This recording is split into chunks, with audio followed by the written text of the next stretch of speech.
What's going on? My name is Bill Allen and I have flipped and wholesaled over 800 houses in the last 6 years. And I'm going to show you exactly how in this video. I am going to build out a list with you on this video. I'm going to buy it. I'm going to show you exactly what to do inside of a tool called ListSource. I'm also going to talk about some niche lists and how you can find motivated sellers that you can market to. So a ton of pro tips in here too, some things that I don't share outside of my mastermind group and I've never shared before outside of this video and a challenge I did in the past.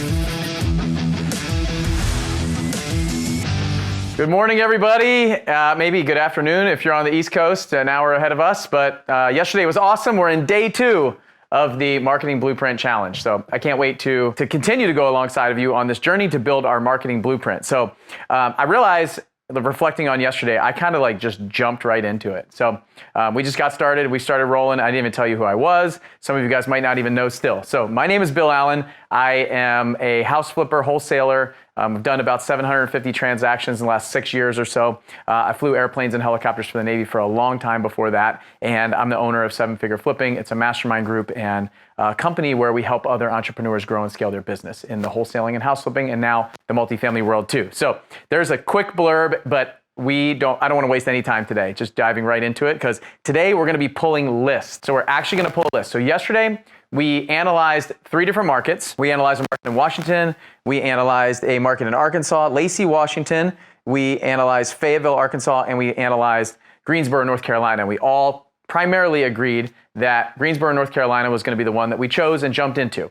And that was due to supply and demand. However, I saw some of your posts. I'm glad you guys were sharing your data and things like that. So I saw some things that I want to cover today and just do a little bit of a recap from yesterday.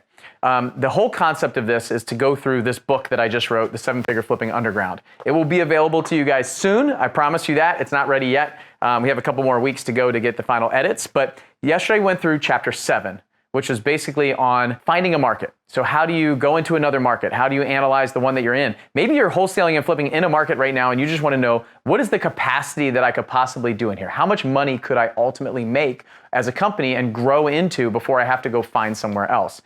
Just to identify our farm area, right? And that's the step that we took yesterday. So the recap from yesterday, we went through chapter 7. Today we're going to go through chapter 8 of that book. Supply and demand. So remember, supply is how many houses are out there in a potential. If you live in a really rural, small area, you don't know if maybe there's 10 houses that sold as investment properties last year. Maybe there's thousands. That's kind of what you want to look for on the demand side. On the supply side, well, if 1,000 houses were sold last year, how many houses are out there potentially that I could go after?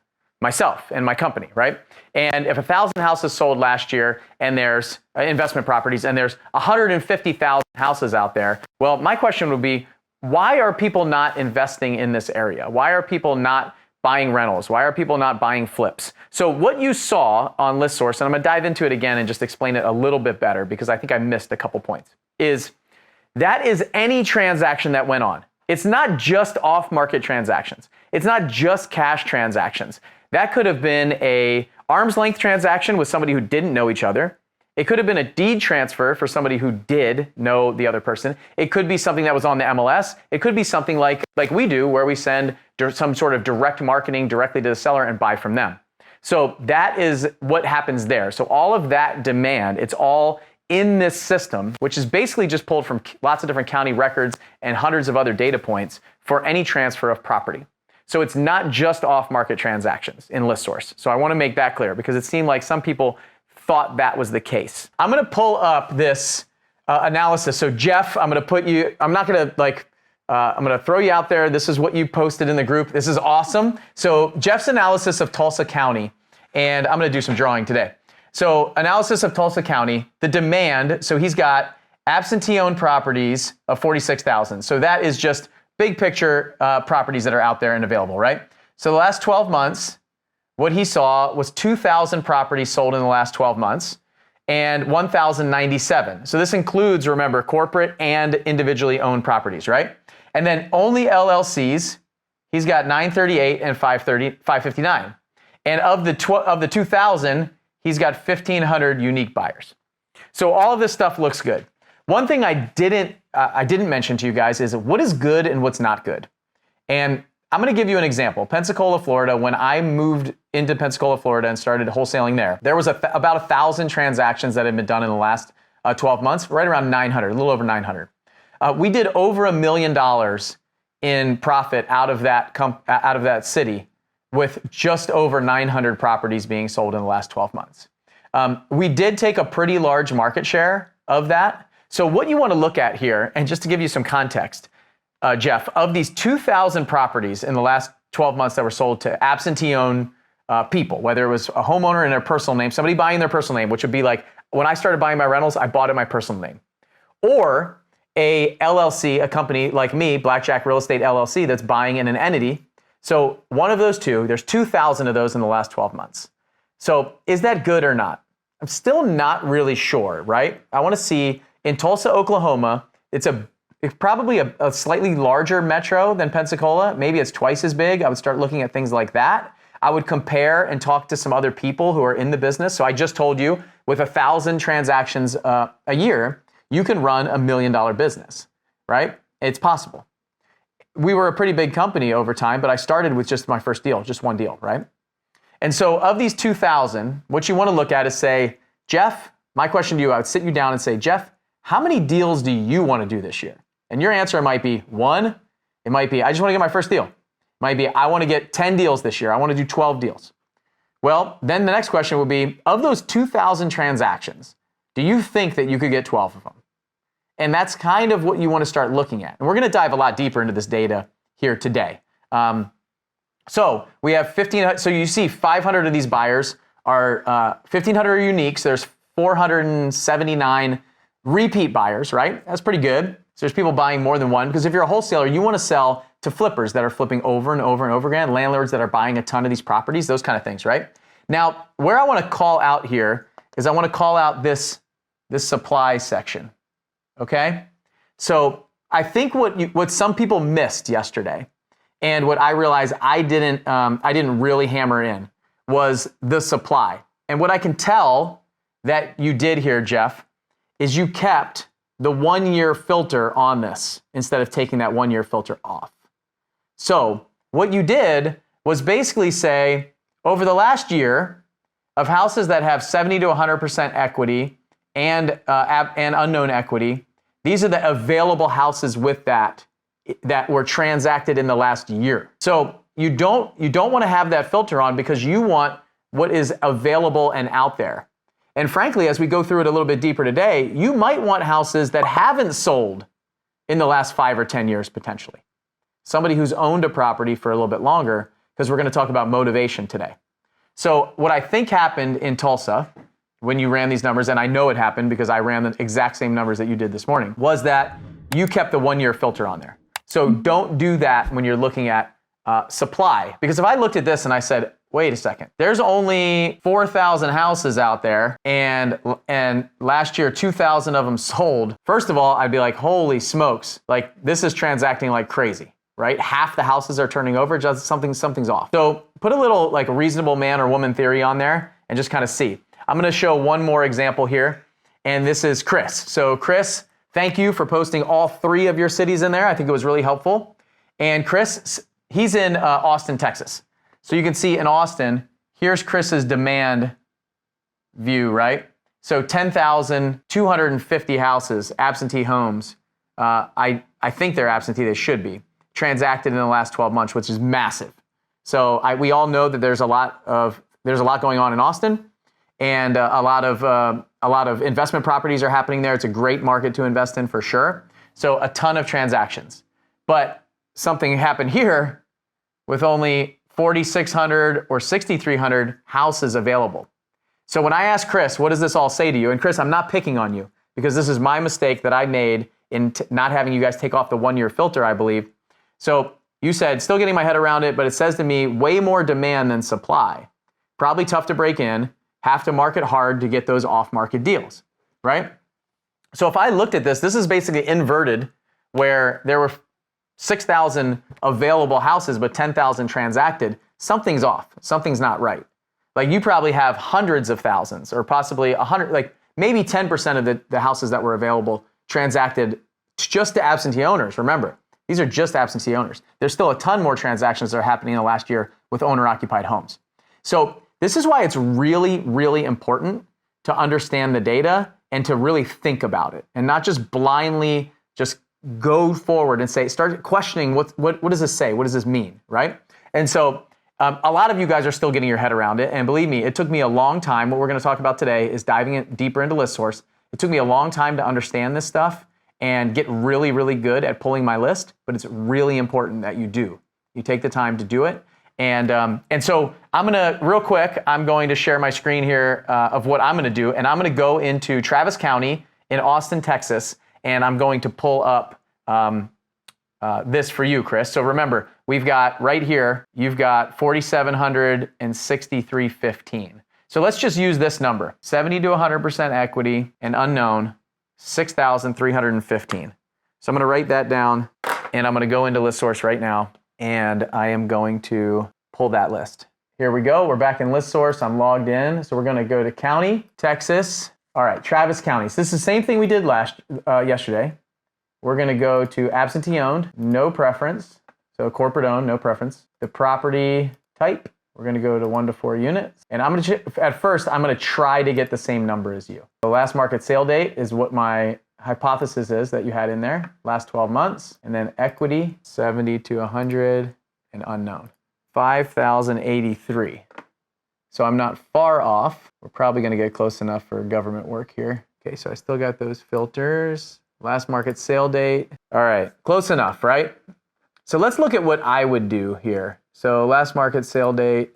So now what I've got, so you guys can see, is Travis County, 70 to 100% equity and unknown, 1 to 4 unit residential properties, absentee owned with, just coming back over here, no preference on LLCs or personal rental or personal names. So I've got 41,421, not 6,315.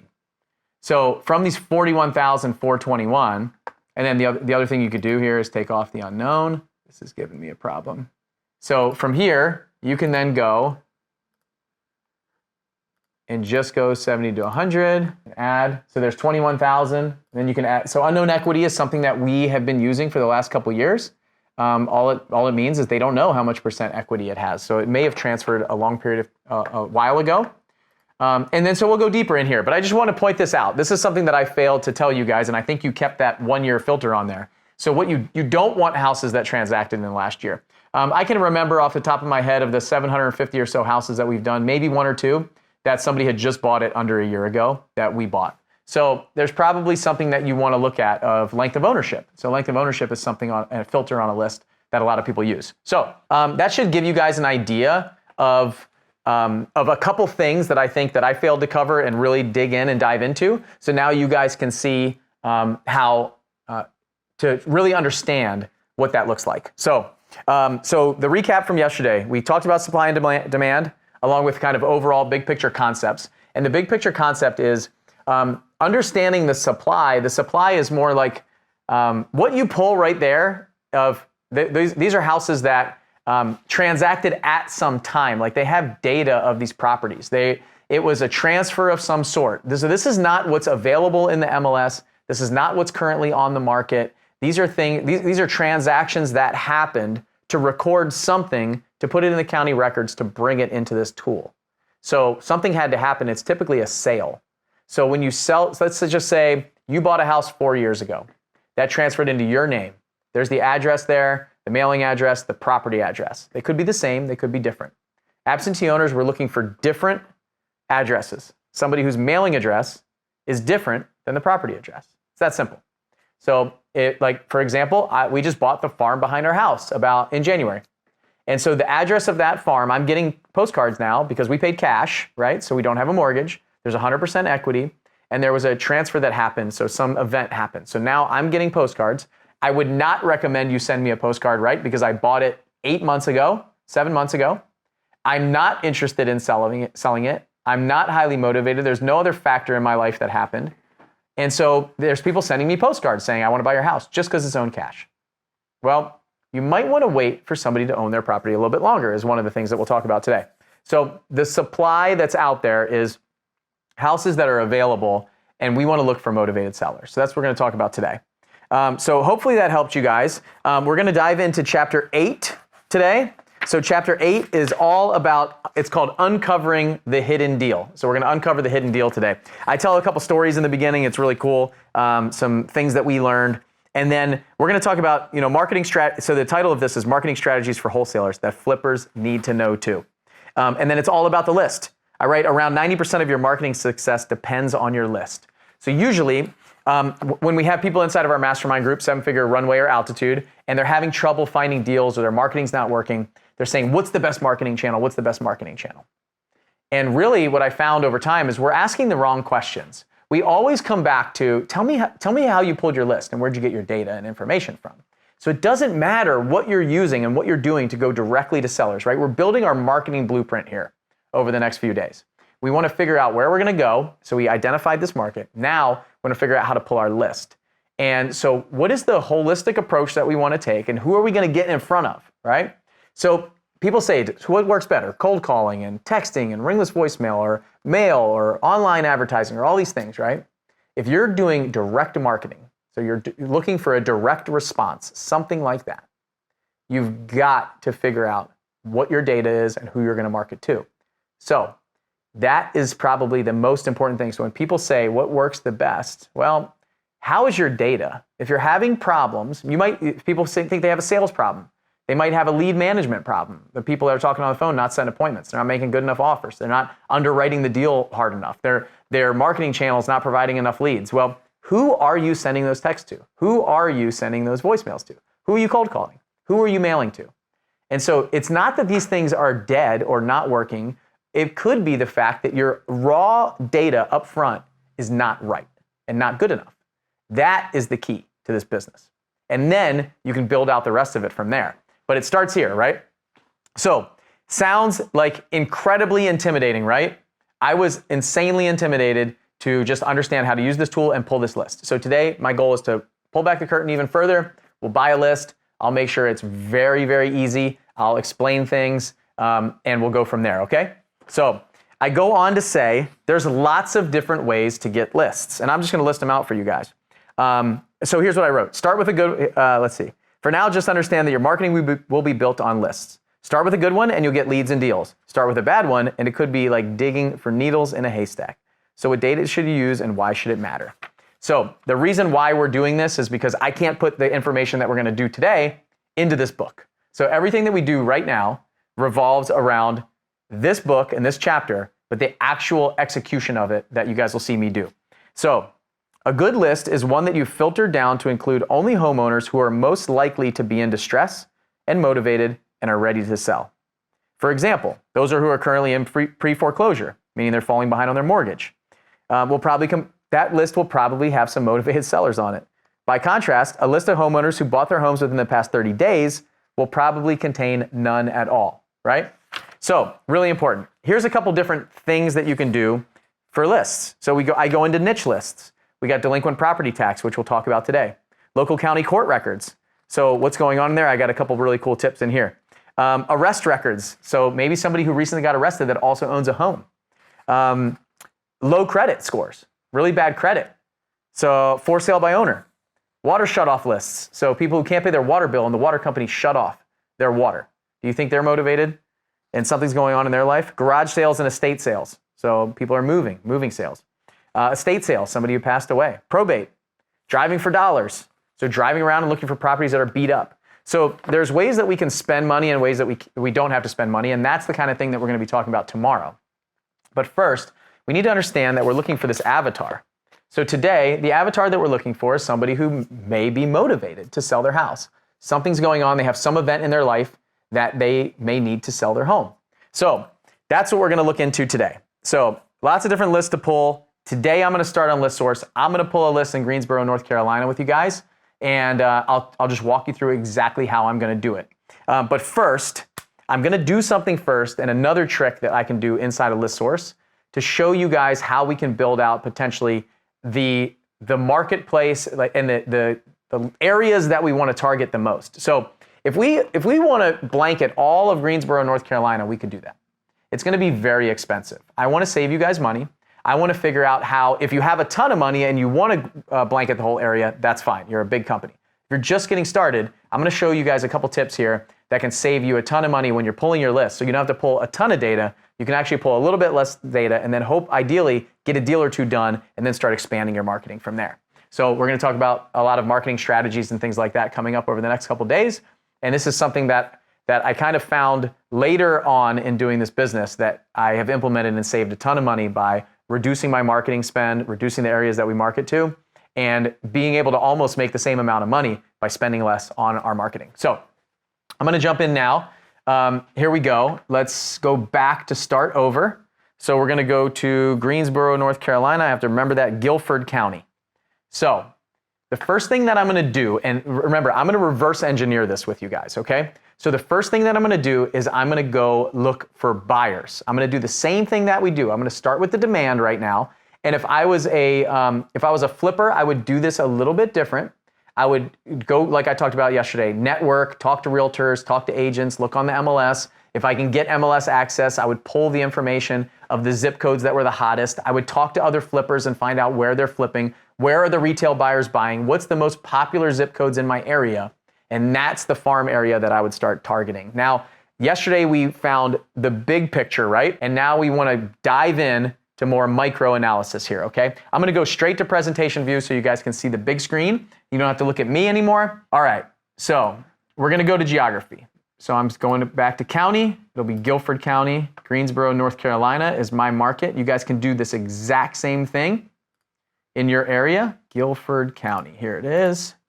All right, Guilford County. So now I've got my geography. I want to go back to my absentee-owned homes, okay? So I'm going to pull the exact same thing we did for demand yesterday, but I'm going to show you a really neat trick in here that you can get some free information and data from. So here's corporate-owned properties. I got no preference on trustee. I don't care if it's a trustee-owned home, absentee-owned property.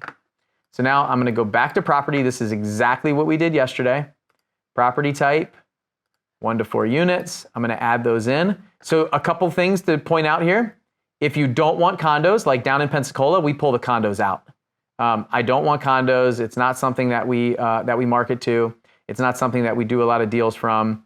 It's just not something that I want. So, I mean, you could just go straight single family residential if you want to duplexes, triplexes, townhouses, quads, those kind of things. It's a great option here. So I don't think there's going to be a lot of condos in Greensboro, North Carolina. Let's see what happens. We're still getting this error here. So here's what I'm going to do. So we have 35, 174. I'm going to remove all those, and then I'm going to individually take condos off here. For some reason, I'm getting an error here. So I want residential townhouses, multifamily. I don't want mobile homes. So mobile homes are another option. Duplex, triplex, quad. So there we go. All right, so I took out condos here. I got townhouses, residential multifamily, duplex, triplex, quad, single family residential, planned urban development. And you can play around with this. These are all just things to play around with. As I was learning, I would add, you can add and remove things, see how the numbers change, and go from there. So that, and our last market and sale date is what we want, right? The last 12 months. So that is primarily what we came up with yesterday. I took out the condos, so our numbers may have changed a little bit. Let me see. So yesterday we had 2,591. So we lost about those condos. So good. I don't want 171 condos on messing up my data, especially if it's in one zip code. And I'm going to show you why. So we got 2,420. So remember, this is the last year in Guilford County, absentee-owned homes, no preference on corporate-owned properties. And you guys will have these recordings, so you can pause it, you can slow it down, you can rewind, you can make adjustments. They're all in here in this Facebook group. So take as much time as you need to listen to this over and over again. But I'm going to keep moving so we can get all this stuff done today. So purchase list. This is the next step, and you don't have to buy it. So here I'm going to try to buy 2,420 names. It's $438. Remember, we could remove duplicates. It's going to tell us there's 1,000 buyers, but we don't want to do that. So 2,420 names. I've got my list here. And then what I want to do is right here, this is the trick. You want to purchase partial list. So click on this. And then what I want to do is I select the number of records, and then I want to do right here a custom selection. Look at what I just got. So this might not seem like magic to you guys, but when I figured this out, it was amazing, okay? This is a huge pro tip right here. So make sure that you guys are I don't know, pause the recording if you're watching it, go back over and over again and keep watching this stuff. So this is gonna be really great for you guys. So of these records, for free, I just got every single zip code and the number of transactions that have been done in the last year in that zip code. So pretty amazing, right? Now, not only that, but we can take it a step further and I can export this to my email address. So bill at sevenfigureflippingrate.com. I don't know why it's from and to. Bill at sevenfigureflipping.com. And I'm going to send this over to myself. Submit that. Okay, now it just sent it over to me in an email. So here it is in Excel. I'll blow it up for you guys a little bit. We've got all of our zip codes. We got 2,000. So this was free, by the way. I did not pay anything for this, okay? So this has got the zip codes, the records, right? So now I know of the 2,420, they break down like this, right? And so now what I can do is I can take my data, I can sort it, sort by, I want this column and largest to smallest. So that, hopefully you guys see what I did just there. But very quickly, I can sort it to the zip code that has the most transactions in the last year, right? So 283, then 265, then 211, then 197, then 193, then 188. And then I got these zip codes down here that have 20 or less, right? So then what I can do is I can take, just do a little formula here, that 283 divided by my 242, and I'm going to do a little Excel trick here and put some dollar signs in. So it stays 2420. I'm going to take that all the way down and then format my cells in percentage. There's probably some Excel data nerds that are like, I'm a lot faster than you at this. So here we go. What I can see now is, and I'm just going to do a couple more things here, and I'll talk through what I do after I do it. So here's what I've got.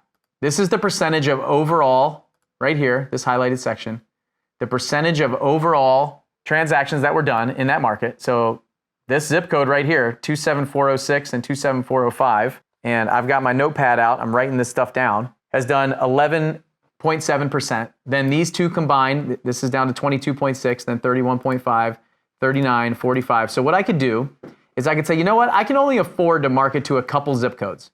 Maybe I can only afford to market to 10% of the whole area, right? I can't bill, it says there's 40,000 names like we did in Austin. I only have enough money and budget for 2,000 postcards a month. Well, my recommendation would be, let's start looking at these zip codes because these are the ones that are transacting the most. So the likelihood of us getting, of the 283 deals, so this is what you need to ask yourself, of the 283 deals that were done last year, what's the likelihood that I can get 2 or 3 or whatever your goal is, or 5 or 10 in 27406? Well, I think they're good, but we don't exactly know yet. We'll go a little bit deeper. Well, let me ask you this question. What's the likelihood that you do 5 deals in the next 12 months in 27233? Well, if the past performance was any evidence of future returns, it's impossible to do 5 deals in an area that last year only did 2. So you would be working really, really hard in some of these zip codes to find deals that anybody wants typically.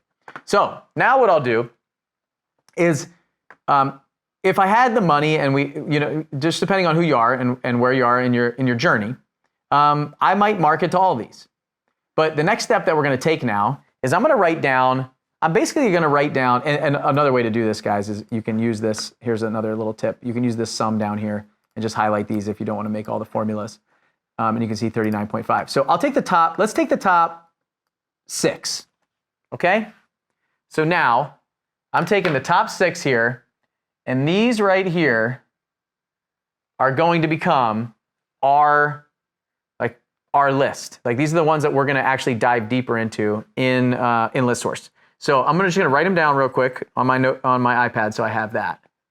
27406, 27405, 27410, 27407.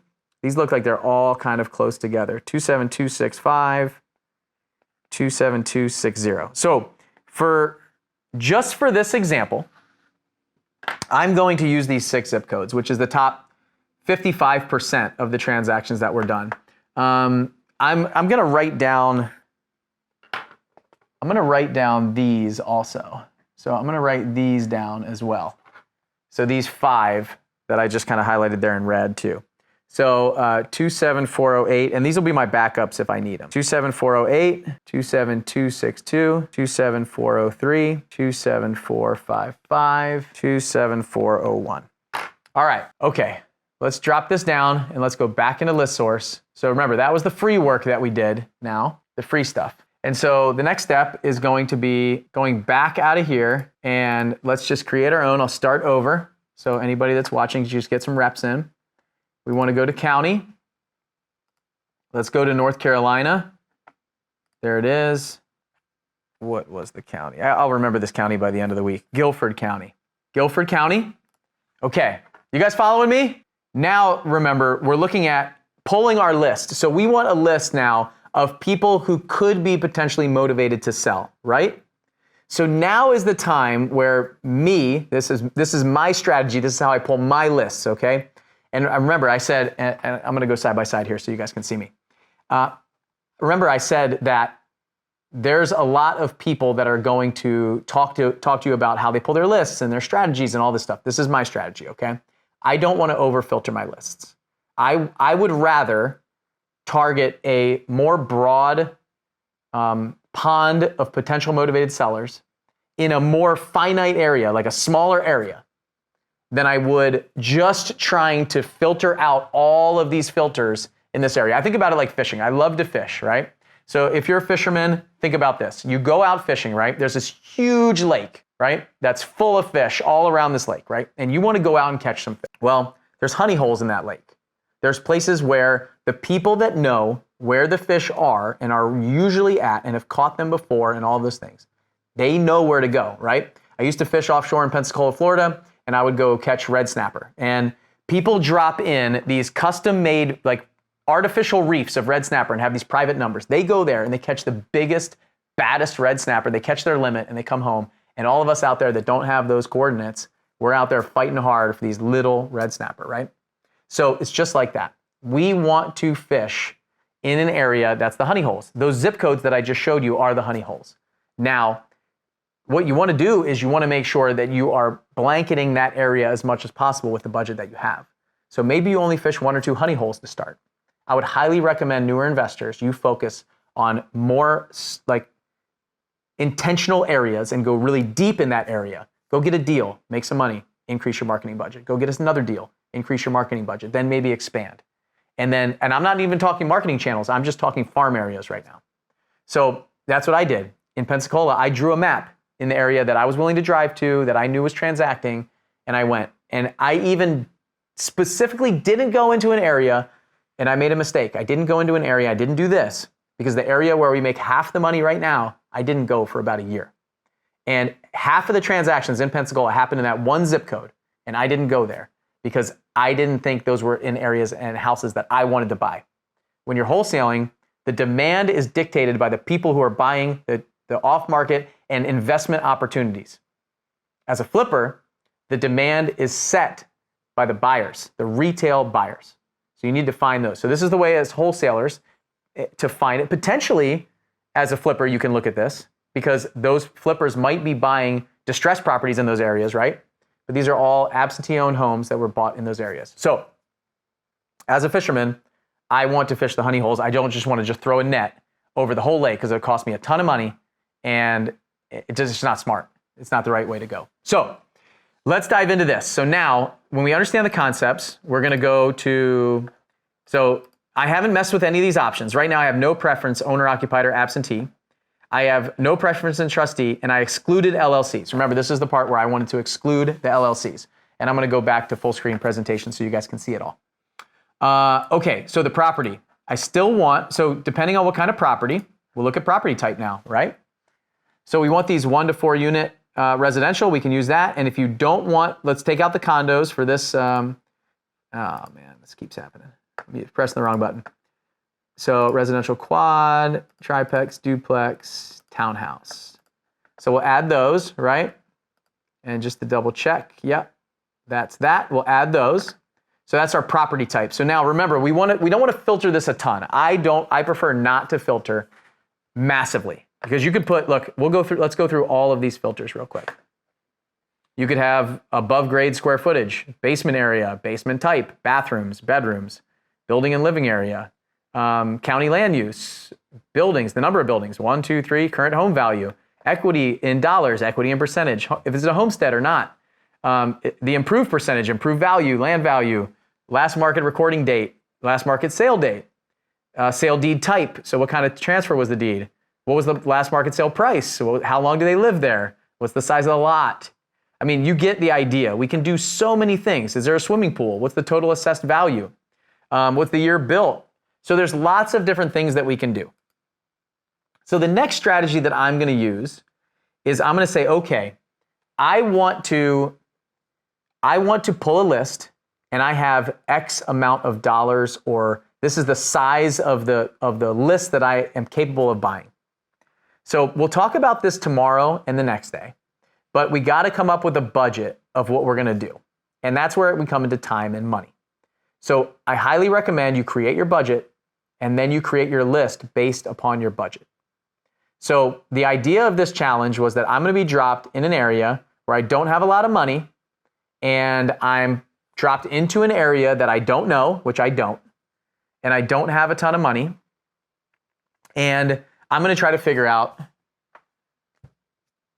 what I do, right? And so now we have these zip codes. We've segmented the list of buyers and transactions, and now we're trying to figure out what does our list look like. And I'm looking at the clock, and I'm probably going to go over because this is really important for you guys to get all of the stuff that we're talking about now. So the next step that I need to take is I need to try to figure out about how much money I should spend.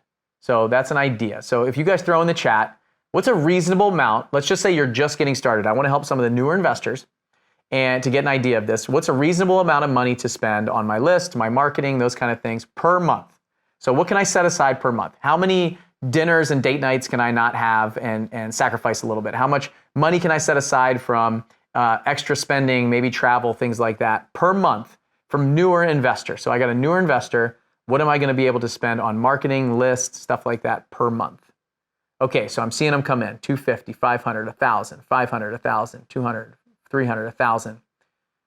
Let's keep it coming. Let's see. So we got 1,000 4 or 5 times, 1,500, Craig said. I'm just kind of watching the chat here. 500, 1,000, whatever you can afford, that's right, 900.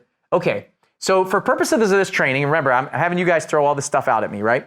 Let's go with $1,000 a month. Let's say that I can reasonably spend $1,000 a month on marketing, my list, everything that I'm doing, software, anything else that I'm doing. I'll factor in buying this list today.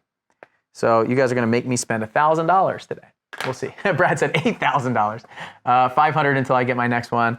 1,000. Okay, good. So we'll go with $1,000. And if you need to come down to 500 or something, then that's fine. We'll talk about this tomorrow a little bit deeper. But for purposes of today, let's go with $1,000. So now what I'm going to do is I'm going to bring this back up. And what I want to do is I got to figure out what these zip codes are, right? So I got 27406, I got 27405, 27410, 27407, 27265, and 27260. So those are my 6 most producing zip codes. So the next step, I'm going to go to full presentation so you guys can see it really big, is I'm going to go to Guilford County, and I want to see where the zip codes are in Guilford County. I can key in a zip code. Okay, let's use this one. I wish this Guilford County thing wasn't here. But let's try to find these zip codes, right? So let's see where they are. 27406. This looks like it's part of downtown. This is I-40 running through here. I-85 looks like it runs through here. So 27406. Okay, there it is. 27405 is right there. So 06, 05, 10. So 27410 looks like a bit of a suburb outside of there, right? So this could be, so some of the things that you need to think about is some of this could be urban sprawl, right? The fact that there's so many transactions is because it's more highly densely populated in the area. So, or it could be really desirable. So 06 is here, and it looks like I can, so there's 06. I got D in 06. So I've got 06. I've got, here's 07, 27407. So we got another one there. Here, I'm actually going to clear this. So I'm going to write these zip codes in. 27406. This is a pretty good tool, actually. Zipmap.net. 27406 has got one now. 27405 is B. 27410. And I realize it might look a little tedious of what we're doing right now, but it's really important. And I'm going to tell you why in a second. 27265. And this is going to be another like massive pro tip. 27260. So here's our 6. So now what we want to do, we're in Guilford County, and now we want to kind of look and see, maybe we can zoom in a little bit. So here they are. Here's our counties. So depending on where I live or where my staff lives or something like that, these two out here are interesting to me. These may be grabbing some of the downtown area, but I bet it's a lot of these suburbs out here that are really desirable. 406, 407, 405, 10, 65, and 60. And so what you want to look at now is, okay, what's going on in these areas? What's happening? And how many transactions can I get from them? We can pull this back up, and we can see there's anywhere from 180 to 283 transactions. So I'm going to start at the top, 27406. To 27406, I'm going to see what's going on in there. So this zip code, best places to live in Greensboro. 27406. High Point metro area. Greensboro, Winston-Salem, High Point complex occupies 2 counties, sometimes called the Piedmont Triad. Comparison, yada, yada. So what I want to do now, and what I did when I went into Chattanooga, was I started asking people about these zip codes. I started trying to understand. And if you live in the area where you're analyzing right now, you know what's happening in those zip codes right now. So you know that 27406 is a really nice zip code. And I want to give you an example of why this is important. So why would you take the time to go analyze these 6? Because I might throw one out completely. And I'm going to tell you why I'll do that. I might throw one out completely because I'll use an example of Beverly Hills, California. You guys probably know it, right? Beverly Hills, California is a really expensive area. It's above the median home price for sure in that area. And if somebody is distressed, remember, we're looking for motivated sellers. So on the supply side, right, we figured out the demand is there. Those are the 6 top zip codes. Now what we need to do is we need to figure out, is there a supply there? So the way that we look and see, is there supply, is there a supply of motivated sellers? So what does a motivated seller look like? They're typically not the Beverly Hills 90210 type person. If that person gets distressed and has a problem, and I'm talking financial problem, medical problem, lost their job, things like that, and they have an asset, right? They have this asset of a home. They know somebody that can help them sell that house for top dollar. They know how to do that. They don't need cash in 3 days typically, or 5 days, or 10 days. If you look at what we do as wholesalers and flippers, we're basically, when we're looking for off-market opportunities, we are a pawn shop. We're like a pawn shop, right? And I have no problem buying a house from somebody and helping them out of the situation that they're in and getting a discount on the property because they walked into the pawn shop knowing that that's what I do. And that's what you do. When you walk into a pawn shop with a diamond necklace, you know that you're not getting retail price for that diamond necklace. But you know that you're walking out of there with cash, right? You're gonna walk out of there with cash money. They'll give it to you right now, no questions asked. Well, they might ask you where you got it, make sure it's yours, you didn't steal it, those kind of things, right? But they're giving you cash, and that's what we do. So if you think about what you do and you solve problems and you help people and you come from a place, a genuine place of helping people solve problems and knowing that your business is going to make money and they know that and you know that, and they're gonna walk in the pawn shop and you're gonna feel really good about helping them and giving them the best price that you can give them so we can make money and they can have their problem solved. That's what we do. We understand that. Now we can take it a step further and say, who is our customer? Where do they live? Where do they hang out? So that is a really important piece that you cannot miss, to not just take these 6 zip codes and say, I'm going to market to them. because there are 3 zip codes in Pensacola that I marketed to for about 4 years. And I might have done 1 or 2 deals in those zip codes, but I spent about 5 times what I made. But every time I did a deal, we'd make good money, and I'd say, we got to keep marketing there. It's not smart when you look at the data and you look at the numbers. So Brentwood is here in Nashville. We do not market heavily to Brentwood, Tennessee. Brentwood, Tennessee is the Beverly Hills of Nashville. Okay? There's not a lot of blue-collar workers, of people that need help, that are in dire situations, that are losing their job, they're getting in car accidents without insurance, they're going to jail, they're doing all that stuff. That's where the country music singers live, the celebrities live, the sports athletes and things like that. That's where the $1 million houses are in Nashville, among other places. But that primarily is an area of Williamson County, Tennessee, that I will not market to, because everybody in that area, if I go fish that honey hole, there's definitely, it's way up there in transactions of absentee transactions. So it shows up in the top 6, but there's no supply. There's no motivated seller supply. So what next step you need to do, and I'm not going to take the time to do it today just because we don't have enough time, but I would take the next, I don't know, I'll tell you what I would do. I would meet with somebody. I would talk to a realtor. If I didn't know the area, I would just try to start understanding the big picture. Who do I know that lives there? Who do I know that's be willing to give me some time and tell me all the zip codes that I should focus on for investment properties? Maybe as a property manager that I could call and say, cold call them up and say, hey, I'm interested in investing in Greensboro, North Carolina, and I want to kind of get the lay of the land. I live in Nashville. I'm interested in investing in Greensboro, North Carolina. I don't really know the zip codes of great rental properties. Where are all the landlords buying rental properties? Where's the best place to buy them? Or call up a realtor. Hey, a realtor that works with investors that does a lot of foreclosures. I'd call them up and I'd say, hey, I'm interested in buying in Greensboro, North Carolina. Where are the majority of flippers operating? What zip codes? And just get the download from them. You know, it's that simple. And so I would get it. And next, I do want to buy a list.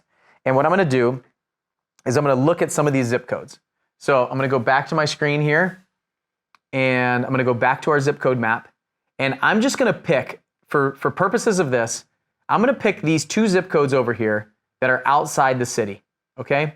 27260 and 27265. So that way, it doesn't get me this urban, just because I don't know if this is, it looks like this might be downtown. There's some like square streets here. And so I kind of want to avoid this area a little bit. So we are missing this, but I kind of want to just, for purposes of this training, let's do 27260 and 27265. So those are the bottom 2. Let's see how many, so that gets me,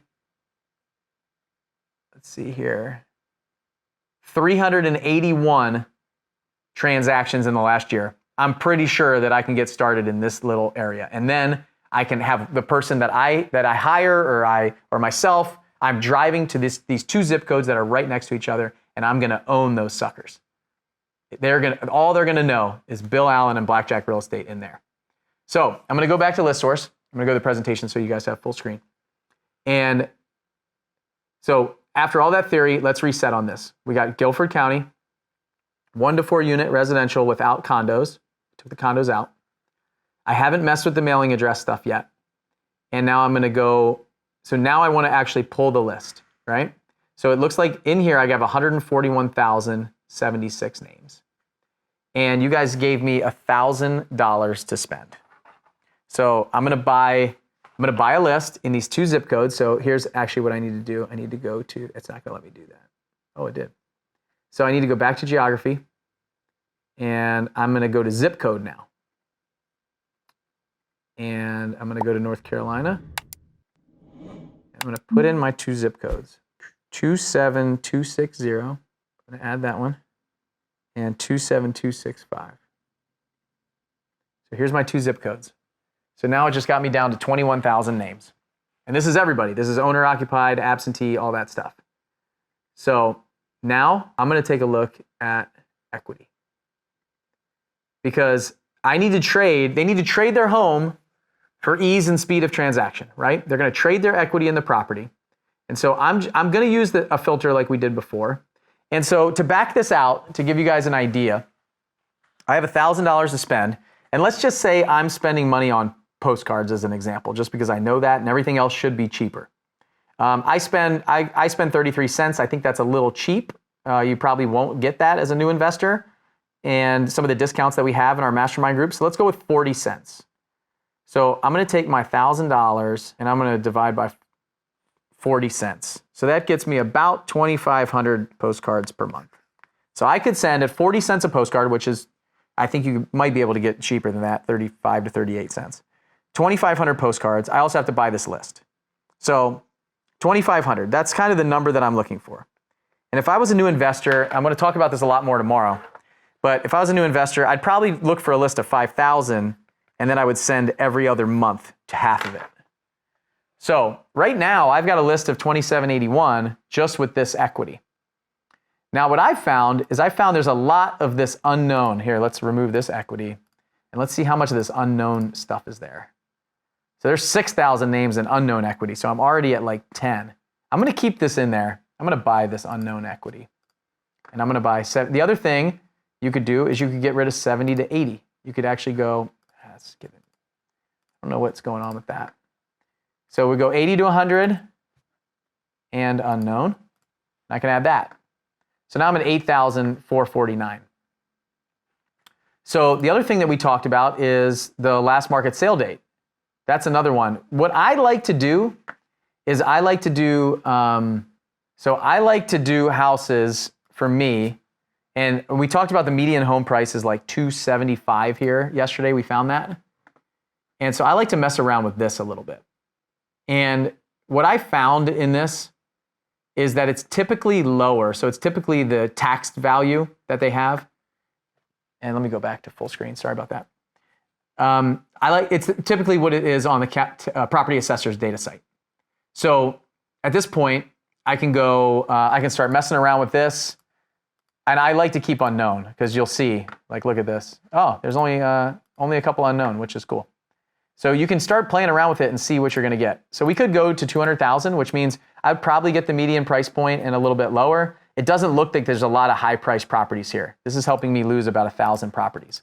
So like we talked about before, I don't want a lot of filters. So the fact that it was only dropping 1,000, I'm not really excited to use that filter because then I have to put another filter on it. And when I add more and more filters, I don't like that. So maybe last market sale date. Let's see this. This is usually a good one. So at this point, we could say, or even better yet, actually, I never use that anymore, and I'll tell you why. So this is another pro tip that you guys are going to get today. If you put a date, last market sale date, and you can put all the way back to, I don't know, as early as it goes, you can go probably hundreds of years back, you'll never be able to capture the unknown market sale date, okay? So hopefully you guys heard that. I don't use this when I pull my list to send to build my potential motivated seller list because I can't get unknown market sale date. And I didn't realize that for years either. But length of residence, you can. So let's see how many unknown length of residences there are. So there's 2,289 unknown length of residences in here. And usually these are older homes. Maybe there was an event that happened on the county records and they don't have it and they just lost the date that it transacted, right? And maybe the home's been owned for 50 years. And we want those houses. That's what we want. That's our typical person, our typical avatar. So what I want to do is I would have lost all these if I did last market sale date and I went 10 years from I went from 2011 back to 1800. I would have lost these 2,200 homes and not even known it. So that's the danger that you run into with filtering this list using the wrong filters and not understanding what's going on. So let's see, maybe we go back like 5 years and unknown and see what happens. So 7,500. So maybe this could be a good opportunity for us to say, you know what, on our first attempt, we're going to go with unknown and we're going to go with some people who have owned the property for a while. And from my experience, so we have a lot here. So there's a lot of people that have owned the property, it looks like, for 10 or more years. Yep. So we could go 10 plus years and unknown. Dawn, I see your comment. Was always taught to use the last market sale date. I know everybody uses it. I'll tell you what, the way that you find this stuff, you just kind of mess around in here. Put one filter on and see what happens. Like look at it and say, well, this is weird. There's unknown length of residence. So in the last market sale date, they would have to have the unknown. So let's look at this. 10 years, let's do an experiment and we'll prove it. So 10 plus years we have and unknown. So if we just go back 10 years, so let's remove this filter like we were using last market sale date. And we what did we have for unknown and 10 plus years? I'm gonna have to write that down. So we had 6,789. So for some of you, you may be like, okay, just keep moving. But I think this is really important. This is the kind of stuff. Remember, the list, if we might need to spend more time on this. So from, and we're gonna go years back. August 2011, today's the 17th, August 17th, and we wanna go back we wanna go way back. Oh, you know what? Why am I doing this? Let's go August 16th, 1900. So see what happened here? Look at this. Here's the exact issue. You got 4,467 names, and I went back from 1900 to 10 years ago, right? So 10 plus years of ownership. And that's what you would think you would get, Dawn, just like everybody else, just like I thought. However, when we did length of residence, we got 6,789. So we got those 2,230 some names that we didn't get by using last market sale date. So that is the issue. All right, so let's go to length of residence. And guys, this is absolute gold right here. I'm telling you right now, this is the kind of stuff that I can't even believe that we're sharing right now to 100 people that are live on here and all the 500 people in here. But look, it's 500 people. We're not in the same market, right? You guys, it's so much abundance in this business. Okay, so now we're at 6,789 names. So this is one option that I could use. I am not going to use this option right now, so unless I have to. So I might come back to this. So now all I have is equity, and what I'm going to do is I'm going to decide to market to absentee owners. I'm going to decide right now to market to absentee owners who are not in their LLC. That's not bought in their LLC. Okay, I want to market to absentee owners, and what I would rather do than put length of residence is I would rather open up a little bit larger equity pool. So I'd rather go 60 to 80% equity and maybe even to 50. And I'm going to add this stuff to watch the numbers go. So there's not a lot of change that's happening in my equity pool, right? So I have all the unknowns, and I have right now 50 to 100%, 51 to 100% equity. And I know for us in my market that absentee owners are huge, huge deals that we do. They're tired landlords. They're sick of the property. They don't live close by, all of that stuff. And it's in their own name, right? They're not usually a very sophisticated investor. It's not an LLC. So now I got 2879 and I wanted 2,500. So I feel good about this. The only filters I have on this are 50 to 100% and unknown equity. I have my 2 zip codes, and I'm going to go really deep in these areas. I'm going to own this area in this market. And so now I'm going to go to purchase list. So remember, I didn't do length of ownership because I filtered by absentee owner. I took out the owner occupied. Typically, there's a lot more owner occupied properties than there is non-owner occupied properties. So the next thing that I'm going to do here, and this is a little bit different than when I was looking at the buyers section, right? If somebody has 20 houses, I don't want to send them 20 postcards. It might be interesting to me if I'm skip tracing them and cold calling them or something like that, where I might want to target somebody who has a lot of houses. But usually for sellers, I don't care if you have 20 houses or 1 house. And if you're cold calling them, you're cold calling everybody on the list anyway. And what I didn't cover is if I'm cold calling or I'm buying a list to text and things like that, where my budget is still $1,000, I can make a much bigger list because my cost per marketing is going to go down, and we'll talk about that tomorrow. So I got 2879. I'm going to remove duplicates next. So here, I'm removing duplicates, and it takes me down to 2,056 names. So you see that? I went from 2879 down 800 names, and my price went from 521 to 372. Yes. Okay. So if you want to see what the criteria looks like, and I'm going to give you another massive pro tip here in a second. So view criteria. So this is what it looks like. This is the criteria that I have. So you guys can, if you're watching this, you can screenshot that. So that's what I pulled. And I'm not saying this is exactly what you should pull. Remember, we're going to work backwards from our budget. And then I can also see sample record. So without buying, you guys can see. And sorry, Donna, but we're going to talk about you for a second. So Donna McHone here. Owner number 2 is Jolene Kratz. And their mailing address is 452 GGGO Drive in Greensboro. Their property address is 4435 Fair Oaks Lane in High Point, North Carolina. Here's the zip and all that information. So this is what we're going to get. They have 100% equity. Here's another one, 100% equity. Here's one, 51% equity. And one of the reasons why I didn't mind going down to 51% equity is the market has been going up, right? Up and up and up. So the people that have these properties, they have a ton of equity in their property right now. So what they're going to show is they might show 51%, but it's probably based on an older assessed value or potentially the tax value. So when the tax value is lower than what I can sell it for today, it means this number is going to be lower than what it actually is. So it might be more like 70 or 80% equity. So I don't mind going a little bit lower on the equity. And if anybody's taught you to do only 100% equity, that's a huge mistake. You're leaving so much money on the table.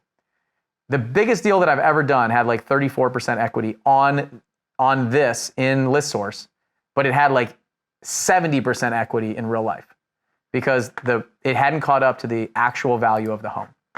So here's my list, 2056. Here's the pro tip that I got for you guys.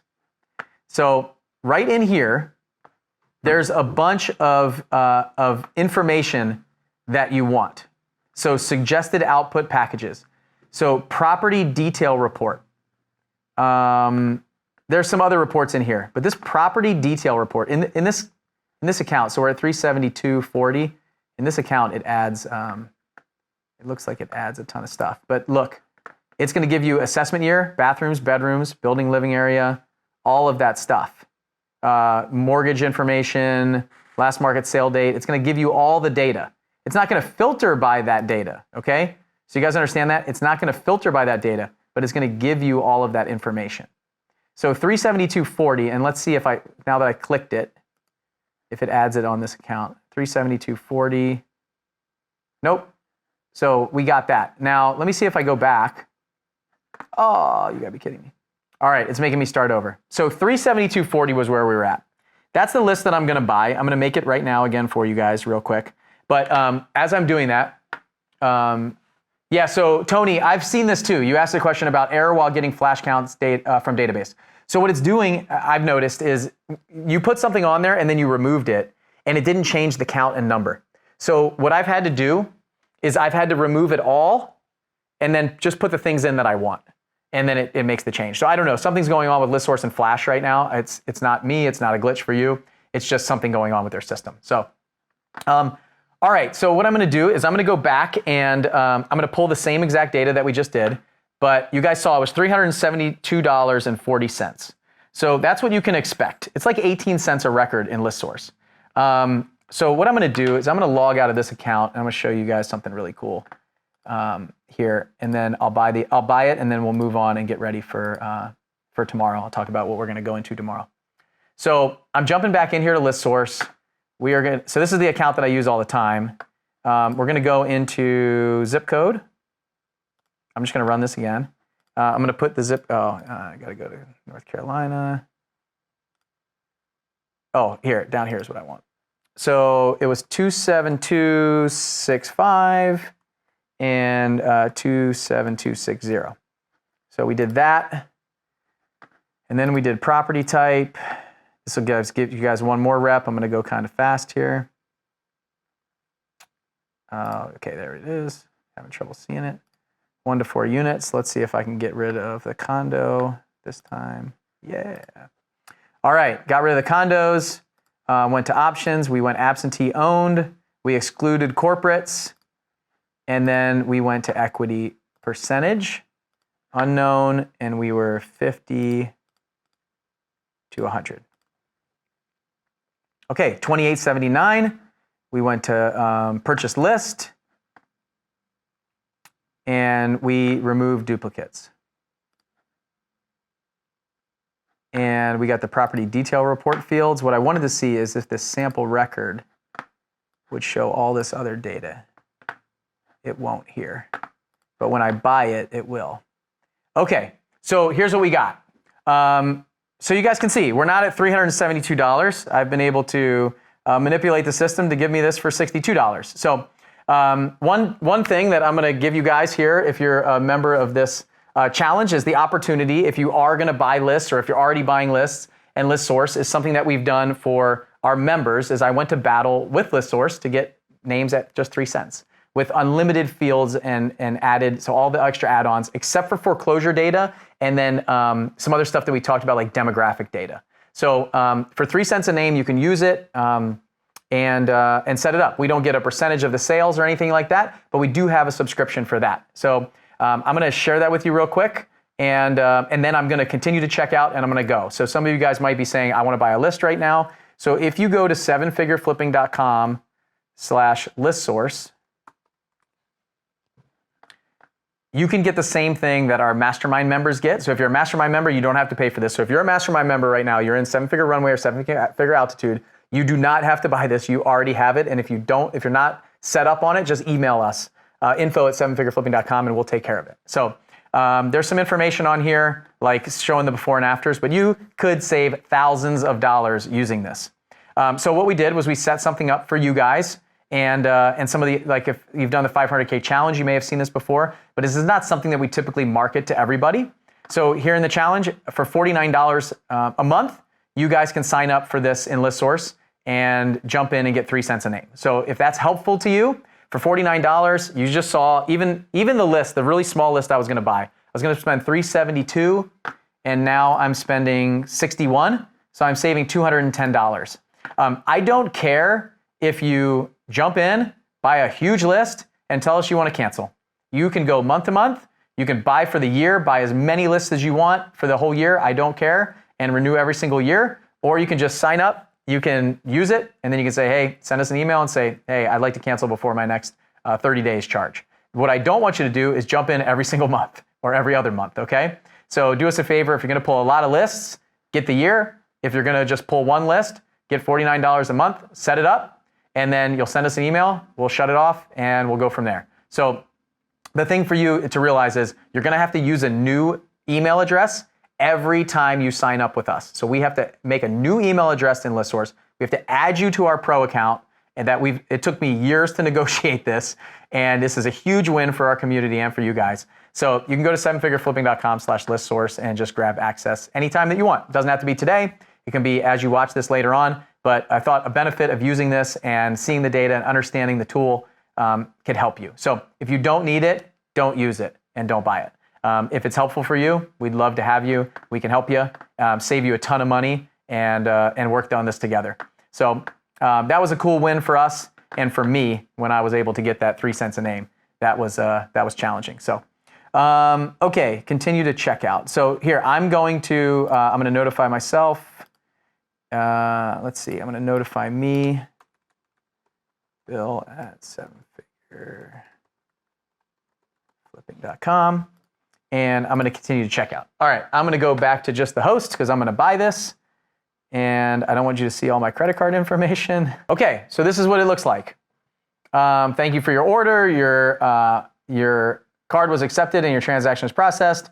It's got all this information, this new list. Oh, one tip, normally I would name this list as like Greensboro, North Carolina, 27265 and 27260 absentee only or something like that, so that I can see the list. But you can see it's 3 cents, charge me $61.68.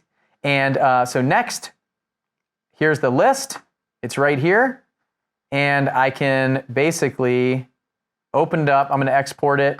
I'm going to export an Excel, upper and lowercase, submit that. It's downloading right now. Okay, so here's what we got. And I'm way over time right now. I'm glad you guys are still hanging with me. This is great. But I would go in and clean this up. But you can see you've got owner's name and first name, last name. You got their mailing address. You got their mailing city. You've got the property zip codes.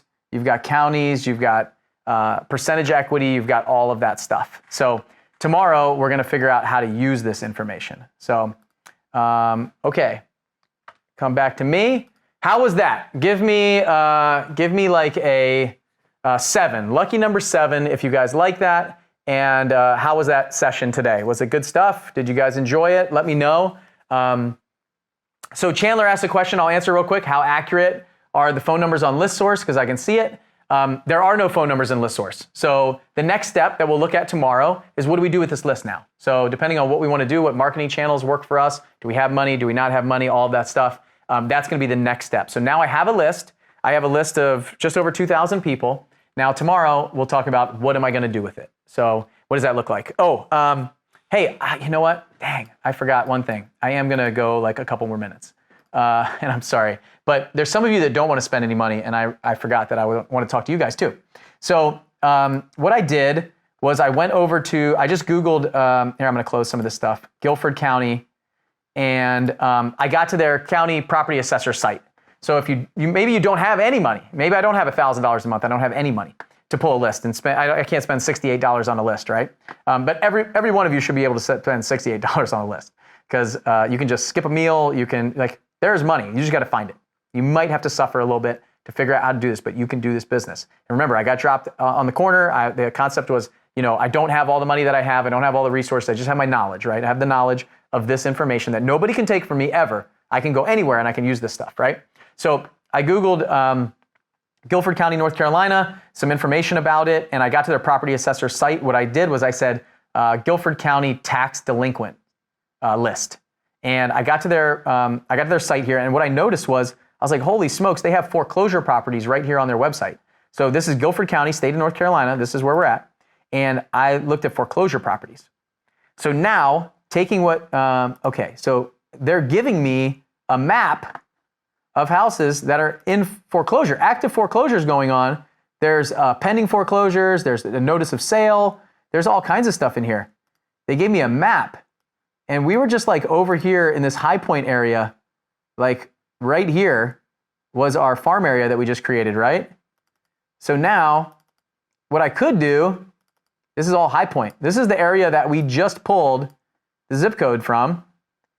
And I can go click on this. So here's a house. I've got information about it, 1203 Greenway. Let's see the tax bill. I got the tax bill. I know who lives there.